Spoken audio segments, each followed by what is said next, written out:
يا أهلا بيكم. النهاردة الموضوع بتاعنا مش عن شخصية واحدة بس، لأ، هنتكلم عن عيلة كاملة. العيلة اللي زرعت بذرة واحدة من أكبر الإمبراطوريات في التاريخ. تعالوا بينا نشوف القصة دي بدأت إزاي من الأول خالص. الجملة دي حقيقي بتلخص كل حاجة. دي مش مجرد حكاية عيلة وخلاص، دي حكاية حلم اتحول لحقيقة. تخيلوا بس معايا، حلم بدأ في خيمة بسيطة جدا وفجأة كبر وبقى إمبراطورية ضخمة غيرت خريطة العالم كله. يعني النقلة دي لوحدها حاجة خرافية. طيب عشان نفهم بقى القصة دي كلها لازم نرجع خالص لنقطة الصفر، من خيمة لدولة. الرحلة دي تمت إزاي؟ تخيلوا معايا المشهد كده، عصر القبائل فيه بتتحرك من مكان لمكان، الدنيا كلها صراعات على الأرض وعلى الموارد، يعني فوضى بمعنى الكلمة. وفي وسط كل ده بيظهر قائد اسمه عثمان بن أرطغرل. بداية عثمان يعني ما كانتش زي ما ممكن نتخيل، لا كان في قصر فخم ولا تاج على راسه، لا خالص. بدايته كانت أبسط من كده بكتير، خيمة وإيمان قوي جدا وحلم كبير قوي. والإيمان والحلم دول زادوا قوة كمان لما اتجوز مال خاتون، ودي كانت ست عندها حكمة ورؤية، يعني كانت بتشوف لبكرة. وده كان يعتبر حجر الأساس اللي بنى عليه كل حاجة بعد كده. وهنا بقى نوصل للحتة المهمة قوي في قصتنا، أولاد عثمان. كل واحد فيهم كان عنده مهارة مختلفة تماما عن التاني، بس في نفس الوقت بيكملوا بعض بشكل عبقري. المهارات دي هي اللي كانت ضرورية عشان الإمبراطورية دي تقوم على رجليها. بصوا بقى على التركيبة دي، عندنا أخين بيكملوا بعض بشكل مثالي. أورخان غازي ده ابن الحرب والحكم، كل تركيزه كان على التوسع والقيادة العسكرية. في المقابل بقى كان أخوه علاء الدين باشا، ابن الحكمة، ده اللي كان مهتم بالتنظيم وبناء مؤسسات الدولة من جوه. يعني تقدروا تقولوا واحد مجاله ساحة المعركة والعرش، والتاني مجاله الإدارة والدواوين، العقل المدبر للدولة. طيب أورخان عمل إيه بالظبط؟ هو اللي خد حلم أبوه ده وحوله لواقع نقدر نشوفه ونلمسه. أول حاجة استلم القيادة من عثمان لما صحته تدهورت. بعدها على طول فتح مدينة بورصة، ودي كانت مدينة استراتيجية مهمة جدا وخلاها العاصمة.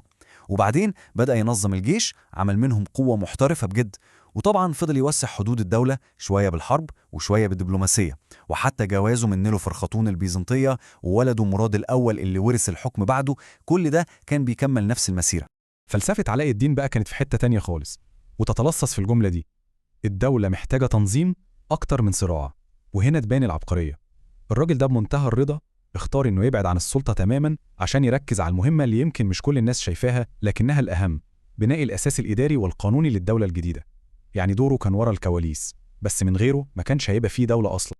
بس استنوا، الحكاية مش واقفة عند أرخان وعلاء الدين وبس، كان في أعمدة تانية يمكن مش بنتكلم عنها كتير، أعمدة صامتة لكن دعمها كان أساسي جدا في البناء ده.